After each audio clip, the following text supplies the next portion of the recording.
सद्भावना यात्रा में कल कौन कौन शिरकत करता हुआ नजर आएगा गुरुग्राम में? इसमें सद्भाव यात्रा है जी। गुरुग्राम में राहुल गांधी जी आएंगे तो स्वाभाविक सी चीज है कि पूरी प्रदेश कांग्रेस के सभी वरिष्ठ नेतागण, कांग्रेस के कार्यकर्ता, हरियाणा का जनमानस इस यात्रा में कल शामिल होगा। सर देखिए, जिस तरीके से भूपेंद्र सिंह हुड्डा की तरफ से कहा गया था कि राहुल गांधी भी आए तो भी वो सद्भावना यात्रा में नहीं पहुंचेंगे क्योंकि ये निजी यात्रा है, कोई कांग्रेस पार्टी की यात्रा नहीं है। जी सर। नहीं, वो जो बयान था वो उसका सिर्फ पहला पार्ट उठा के वायरल हो गया था। उसको वो पूरा 1 मिनट का क्लिप सुनते तो बाद में उन्होंने स्पष्ट कर दिया था कि अगर राहुल जी आएंगे तो वो भी जाएंगे और सारे कांग्रेस के बाकी नेता भी उसके अंदर जरूर जाएंगे। तो अब क्योंकि राहुल जी कल आ रहे हैं तो प्रदेश अध्यक्ष की तरफ से सभी को निमंत्रण या चिट्ठी भी जारी हो गई है और गुड़गांव में प्रभारी जी और प्रदेश अध्यक्ष जी ने इसकी मीटिंग भी करी है। अभी 3 बजे मेरे ख्याल से उसको मीटिंग को शुरू होना था, जिसमें सारी तैयारियों का जायजा लिया गया है और कल किस प्रकार से आयोजन किया जाएगा उसके बारे में चर्चा हुई है। पूरे विचार विमर्श हुआ है उसके बारे में विस्तार से। देखिए सर, मे भी अक्टूबर से यात्रा शुरू हुई थी और लगातार आप जुटे हुए इस यात्रा में कांग्रेस पार्टी को स्ट्रॉन्ग करने की जो है प्रक्रिया आपकी लगातार जारी है, पर कई बयान ऐसे देखने को मिले और साथ ही मैं तमाम दिग्गजों की बात करूं तो उन्होंने साफ तौर पर मना कर दिया था अब इस यात्रा में हम शामिल नहीं होंगे क्योंकि ये निजी यात्रा है, कोई कांग्रेस पार्टी की यात्रा नहीं है। पर मैं आपको शुभकामनाएं भी देना चाहूंगी, आप डटकर इस यात्रा में लगे रहे कांग्रेस पार्टी को स्ट्रॉन्ग करने के लिए। राहुल गांधी कल पहुंच रहे हैं। जी सर।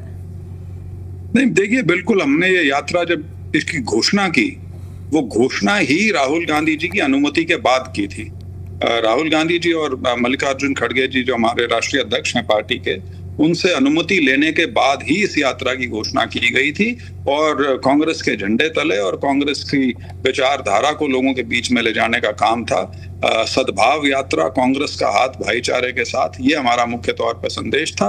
और जहां तक बयानबाजी की बात है, देखिए राजनीति एक प्रतिस्पर्धा तो है, इसमें कोई ये माने कि आप अकेले ही दौड़ लेंगे और सब आपके साथ दौड़ना शुरू हो जाएंगे, उस तरह से संभव होता नहीं। तो पहले आपको कुछ ना कुछ कहीं ना कहीं स्थापित करना पड़ता है, कुछ अपने जो कहते हैं क्रेडेंशियल्स लोगों के बीच में स्थापित करने होते हैं। तो हमने वो काम किया और मैंने राहुल जी को भी यात्रा के लिए जो निमंत्रण दिया वो तब दिया था जब हमारे 62 विधानसभा हो चुकी थी। मतलब ये कि हम यात्रा को हरियाणा के राजनीतिक मानचित्र पर पूरी तरह से स्थापित कर चुके थे।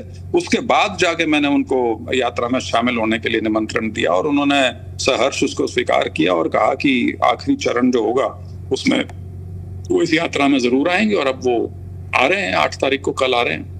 विजेंद्र जी, देखिए देखा जाए स्पष्ट तौर पर बार बार कांग्रेस पार्टी पर आरोप लगते रहते हैं, गुटबाजी है पार्टी में और आत्ममंथन की जरूरत है। पर मैं आपसे जानना चाहूंगी, अब जिस तरीके से आपकी तरफ से सद्भाव यात्रा शुरू की गई, वहां पर इतना सपोर्ट और नेताओं की तरफ से नहीं मिला। हालांकि अब कल राहुल गांधी वहां पर पहुंच रहे हैं, तो आपको नहीं लगता कहीं ना कहीं खामियाजा जो है पूरी कांग्रेस पार्टी को भुगतना पड़ता है इन बयानबाजों की वजह से? नहीं देखिए, बयान जैसे मैंने कहा प्रतिस्पर्धा है और मैं ना एमएलए ना एमपी, कांग्रेस में मैं 2 साल पहले आया हूं, तो ऐसे लीडरशिप कौन किसको परोस के देता है या कौन मानता है, तो उसमें कोई ऐसी बात नहीं है कि जो विचित्र हो या अनोखी हो। हाँ, लेकिन इतना जरूर है कि कुछ बयानबाजी ऐसी थी जिससे परहेज किया जा सकता था।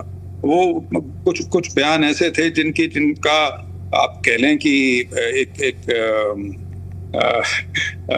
वो थोड़ी सी भोंडी भाषा का भी इस्तेमाल किया गया था। वो ना होता तो ठीक था। बाकी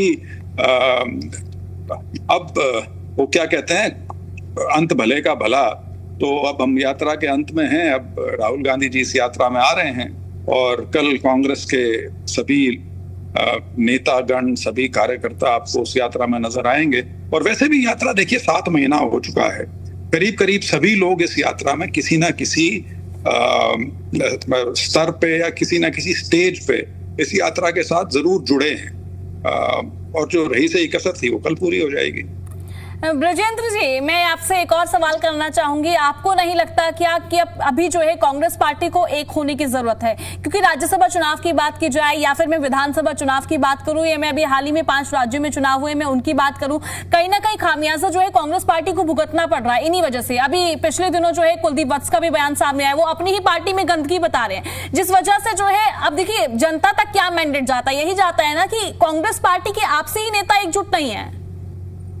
नहीं, मैं आपकी इस बात से सहमत हूं और ये एकजुटता शायद या धड़ेबाजी ज्यादा इसलिए भी नजर आती थी क्योंकि कांग्रेस का संगठन ही नहीं था। 11-12 साल से कांग्रेस का संगठन ही नहीं था। संगठन के नाम पे सिर्फ टिकटार्थी थे और उनके साथ जो उनके सहयोगी साथी थे वो थे, तो संगठन तो था नहीं। तो एक पार्टी के प्रति जो एक निष्ठा बननी चाहिए, यदि आप लोगों को संगठन के साथ जोड़ेंगे, आदमी को एक जिम्मेवारी का एहसास होता है, आदमी को वन फील्स रिस्पॉन्सिबल, तो उसका एक अभाव था। तो वो जरूर, मैं उसको मानता हूँ, वो हमारी पार्टी की सबसे बड़ी कमजोरी शायद वही रही। लेकिन अब पिछले करीब जब से हमारी यात्रा शुरू हुई है तब से नए प्रदेश अध्यक्ष ने भी अपना कार्यभार संभाला है और उससे 1-1.5 महीना पहले जिला अध्यक्षों की भी नियुक्ति हुई थी। अब जो जिला की कार्यकारिणी है वो भी सारी बनके तैयार हो गई हैं। तो जैसे जैसे संगठन अपनी शक्ल पूरी लेगा और अपना काम सुचारू ढंग से करना शुरू करेगा तो आप पाएंगे कि ये जो गुटबाजी धड़ेबाजी है ये अपने आप जो है बैकग्राउंड में चलती चली जाएगी। हाँ, यदि आप ये सोचें कि राजनीतिक पार्टी में कोई गुटबाजी धड़ेबाजी होती नहीं तो ऐसी परिस्थिति तो कहीं नहीं मिलेगी, क्योंकि सीनियर लोग होते हैं, उनके साथ उनके और साथी उनके साथ जुड़े होते हैं, महत्वाकांक्षाएं होती हैं, जैसे मैंने कहा प्रतिस्पर्धा है बड़ी तीखी, तो वो चीजें तो हर पार्टी में रहती हैं। लेकिन ये है जब संगठन खड़ा हो तो उन चीजों का अनुपात कम हो जाता है धड़ेबाजी का। तो मेरा ये मानना है, तुरंत तो नहीं क्योंकि कई सालों की आदत बिगड़ी हुई है, लेकिन अब गाड़ी पटरी पे चली है, उम्मीद है जल्दी दौड़ना भी शुरू हो जाएगी। ठीक है सर, मैं आखिरी सवाल आपसे एक और करना चाहूंगी। कल सद्भाव यात्रा में राहुल गांधी शामिल होंगे, इसके अलावा और कौन कौन से दिग्गज शामिल होंगे, क्या लग रहा है आपको? जी ब्रजेंद्र जी। देखिए, कांग्रेस अध्यक्ष की तरफ से सभी को, आप उसको निर्देश कह लीजिए या निमंत्रण कह लीजिए, सभी को गया है। जितने भी MP MLA हैं, एक्स MP MLA हैं, पूर्व प्रदेशाध्यक्ष हैं, पदाधिकारी हैं, फ्रंटल ऑर्गेनाइजेशन जितनी हैं, सारे वो लोग जो कांग्रेस के उम्मीदवार रहे हैं या और इम्पोर्टेंट कांग्रेस के लोग हैं, तो सभी को निमंत्रण पार्टी की ओर से गया है। अब तो वो जो आधिकारिक तौर पे निमंत्रण गया है, अब तो मुझे उम्मीद है कि वो इलाके छोड़ के जहाँ पे म्यूनिसिपैलिटी का चुनाव है, कॉरपोरेशन का चुनाव है, क्योंकि कल आखिरी दिन है प्रचार का, मेरे ख्याल से वहां के कुछ लोग शायद ना आ पाए, आने में असमर्थ हों क्योंकि प्रचार के अंदर जुड़े हुए हैं। सर, नेता प्रतिपक्ष आपको लग रहे हैं नेता प्रतिपक्ष आएंगे या नहीं आएंगे? नहीं, मेरी उनसे बात हुई थी, मैंने उनको आमंत्रित किया था और उन्होंने कहा था कि आएंगे। ठीक है सर, हमारे साथ आप जुड़े और आपने बड़ी ही प्रमुखता से अपनी बातों को रखा, उसके लिए बहुत बहुत शुक्रिया।